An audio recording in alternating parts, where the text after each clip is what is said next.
All right. The draft is interesting for many, many, many, many reasons. One of the reasons that I find it most interesting is the way in which it kind of mimics almost a financial system, right? You have all this kind of capital.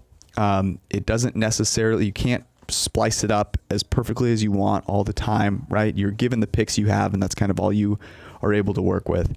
And you have different motivations, right? Some teams need quarterbacks.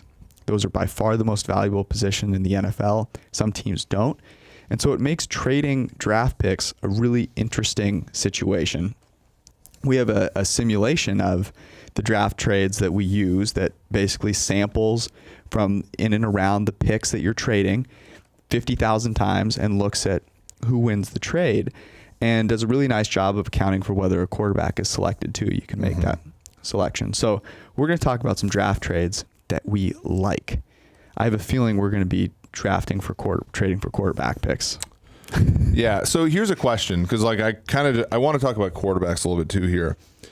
What would have to happen for the Bengals to not want to select Joe Burrow at 1? I was trying to think of this as well.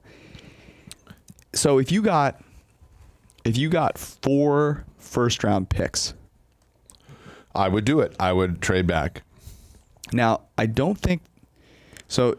A team could maybe try and accumulate that. There's no team obviously that can do that right now. But you look at well, if you took the Dolphins, let's say you're the Dolphins at 5, and you trade. What are the Dolphins' first-round picks? Let's look at this. Well, so the tough thing is though, the question is, would you take future picks? So I meant 4 picks like in this year's draft, right? As opposed to waiting for next year where that team could get good, because you don't want to give up the first pick with Joe Burrow, he be good, and then all of a sudden those picks next year don't actually turn out being worth that much, you know? Yeah, I mean that's the thing. I mean, there's a discount rate, but at the same time, I mean the Bengals are in sort of like a pretty similar situation as the Dolphins, in so that let's say the Dolphins not particularly talented. The Dolphins go 5, 18, and 26, and then next year's first. Okay, so if the Dolphins do this, I think that they're at least going to be okay enough to pick, like, let's say 10th. So if we do that here, and we well, give me your gut. What do you think the Dolphins would actually do in this situation? Or the Bengals? Do you think the Bengals would actually do that? Would the Bengals do it? Would they trade? Yes, I think so. I mean, because here's the thing: Paul Brown is relatively worried about busting on these things, right? Mm-hmm. The tough thing is that there's. Yeah, go ahead. So the chances of you getting the first pick next year are so low because you're accumulating a bunch of draft capital. I mean, the Dolphins tried and didn't, right? Yeah. So unless you're going to say, theoretically, the only reason that I would do this is if I knew for sure that we were going to tank so hard for Trevor Lawrence next year, and that I was like, okay, I probably don't know which quarterback is actually better. There's a ton of uncertainty involved, and so therefore I'm going to do this trade. I accumulate 3 extra first-round picks, and I still have a chance at a quarterback next year. And you could take a quarterback this year at 5, right? You could still take Tua, potentially. Well, not only that, but you would have, if you're, here's the theoretical to think about. Let's say you are Cincinnati, and you prefer Tua. Mm-hmm. This is the path, isn't it? Because you can't. I mean, but there's no way. You say there's a market, right? This is a market-based situation. To take Tua, it's sort of like when the Houston Texans took, now this is way back in the day, but they took Mario Williams over Reggie Bush when everybody was like, Reggie Bush, the number 1 overall pick. It's like, but if you knew that everybody thought Reggie Bush was the best pick and you thought Mario Williams was, you should have traded back. Just like the Oakland. If you're Oakland and you literally thought Cleveland Farrell was the 4th best player in the draft, you should have traded back to like 10 where everybody else thought he was going to be picked, because that's how this works. Now, there's imperfect information, but how many teams in the NFL in their right mind would select not Joe Burrow at 1? Zero.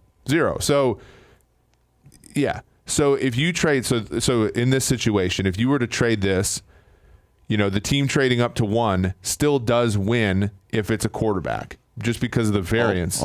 But hold on. Not if the 5th pick is also a quarterback. Sure. So that's a good point. That's the key thing. That's a good point. Yes. So you're dead on, right? So the team that selects at 1 does win the trade if the other picks that are traded are all non-QBs. Non-QBs, that's right. So it really comes down to what you think about Tua and whether you're willing to do it. And I would say from the Bengals perspective, I would do that. I would say, look, at number 5, if I evaluate Tua and his health and, he gets he's going to recover fully, I take that chance because there's still a chance that you can tank. You get, a top pick next year, and you are so bereft of talent overall that those high picks are going to win. And that's the tricky part about Burrow, because the question for him, having the best season we've ever looked at PFF history and at college, is how much of that depended on Joe Brady? How much of that depended upon, the players that Justin Jefferson, all those players that he was able to throw to, Thaddeus Moss, like all these NFL players on his team. Offensive line was terrific. Like, how much of that is dependent upon the players around him? We seem to discount Tua for that. Yep, but we don't do we don't do it with Burrow, even though Tua has a lot more data of being brilliant than Joe Burrow does. So it is tricky. Okay, so that's a really good conversation, I think. Yep. Teams that could go up and get the number 1 pick. Don't think it'll happen. If for no other reason than the Bengals just so desperately need a face of their franchise. There are non-football reasons to take Burrow that I cannot dispute. Right, that you just kind of have to accept. Yeah. But I have another option here. So you talked about the Raiders, the Las Vegas Raiders. So the Vegas Raiders are going to make a play at Tom Brady. And that basically says, hey, Derek Carr, we think you're garbage, and you're not going to be the future of this franchise. So why would you not move on right away? And the Raiders have a bunch of picks that they could potentially move up with. So the Raiders have number 12 and number 19. And I'm thinking, okay, well, what if they take 12 and 19 and they start that as kind of the basis for flipping it to Detroit? So if Detroit is going to stay with Matt Stafford, they're at number 3. Do you take 12 and 19 and say, okay, we could maybe still get, maybe Jeff Okudah still falls to 12. Like, who knows? The league is crazy. But we're here to try and build around Matt Stafford, which I don't think is a ridiculous decision. Yep. He played well last year.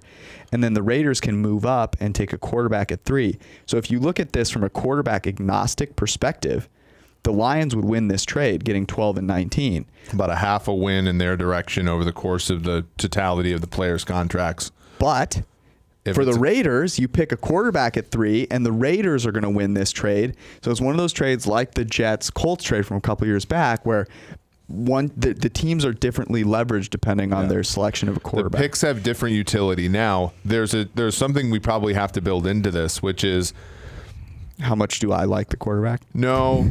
How much? No. How? I like how you took that seriously. How likely is it that 3rd pick can be the quarterback? Because there was a very now in 2018 there was not going to be a situation where one of the top quarterbacks was unavailable at 3. But the particular quarterback being either Baker Mayfield or Sam Darnold was contingent upon the Giants taking Saquon Barkley at 2. But we're in the same situation here. We are. But that's the thing. I think when we say that Oakland would win this trade, 2/3 or 3/4 of the time, we're assuming that 2nd pick is not Tua. You know what I'm saying? Or and that's the tricky thing. So if what would be the percentage? Like I don't think Washington's going to take Tua at 2, but they may very well trade back. But here's the thing. So if this is really interesting. Okay, so say the Raiders go to 3. Now the Dolphins know that the Raiders are going to take Tua. Well, you would think, right? Yep. So then they say, okay, we're going to try and move up to 2 to get Tua. Yeah. Are the Redskins crazy enough to be like, nope, Chase Young is a generational talent, which he is. Yeah. It just so happens that he does not play quarterback, so it's not, you're overvaluing it a little bit. Are the Redskins too stubborn to actually trade back, or maybe too I don't know, just too set in their ways. Like, we've got to take this generational defensive player. Or could the Dolphins, would the Dolphins be willing, because they're mathematically inclined, to say, okay, we know how much a quarterback is worth, and now we're going to give up our 3, or 2 of our top picks, because what? So the Dolphins would give 5 and 18. Yeah, I mean, that's the thing. Like, that's are the Redskins doing that? If they're smart, and I think that Rivera has shown. I mean, I think Rivera's part of a good solution there. So maybe they are smart and do it. Yeah. Any other trades that you ran that you liked? Yeah, I like those. I mean, the thing about it is, again, the question is like, think about like the Colts at I believe it's 13. Mm-hmm. Yep, I was looking at them too. Yeah, like so if you're the Colts, what is your best solution? Because Brissett's cap number is 21.5, I believe. So when we look at quarterback solutions for them, it's not. I don't think it's going to be the Brady's, right? I mean, his dead money if they cut Brissett is 12.5, right? Mm-hmm. So you're either hanging on to a backup quarterback at 21.5, or you're cutting him at 12.5. Like, I think their solution is basically draft a quarterback or sign somebody like Bridgewater, somebody who's going to be cheaper. So is it worth it? Like, what do you think the calculus is in their mind? Do you think they think that Jordan Love, Justin Herbert are worth it, or do they go up and get Tua? Based on what Chris Ballard has done, I just don't. Yeah. I can't see them trading up. I think he trusts Reich to build an offense around kind of a crappier QB, frankly. I think they go free agency and they make a play maybe at a quarterback next year, because there's so much out there in free agency. There's really not a free agency quarterback who I'm not like, I would love to see him in Frank Reich's system. I mean, that's just how much I value Frank Reich. Here's my last one that I have for you. So this is, again, Detroit trading out of 3. And it would be a team that loses a great quarterback, maybe the greatest of all time quarterback in the New England Patriots, trading up to 3 to get Tua. Now, I don't really know if the Patriots have enough ammunition here. So they have 23. They have, I believe, 55. Yeah. And then you'd have to give up a first and probably a second next year if they have those. No, because in the greatest trade in the NFL history, the Chiefs gave up 27, 91, and then what became 22 to move from 27 to 10 and take Patrick Mahomes.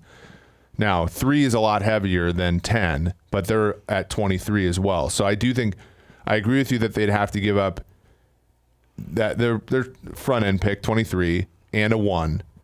But if that second pick is like a second rounder so they'd have to give up their first 2 picks in the current draft and then a 1 the following year. I think that they can accomplish that. Okay, so the trade makes sense. There's also Patricia and Belichick's relationship. I do think it makes a lot of sense. Yeah. So here's what the trade would be. Detroit would get 23, 55. They'd get first round pick next year, which I'm just giving them as 28.